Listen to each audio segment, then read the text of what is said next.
At sa buong mundo, ito ang balita.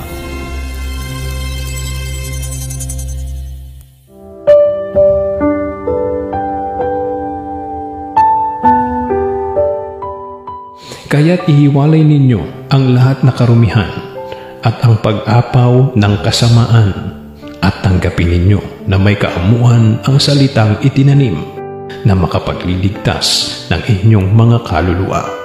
Santiago 1:21.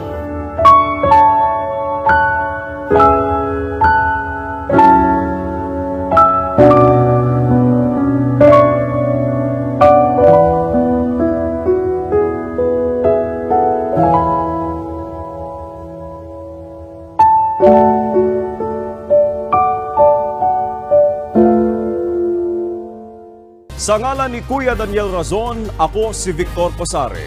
At dito sa UNTV, Diyos ang aming sandigan, serbisyo publiko ang aming pinahahalagahan.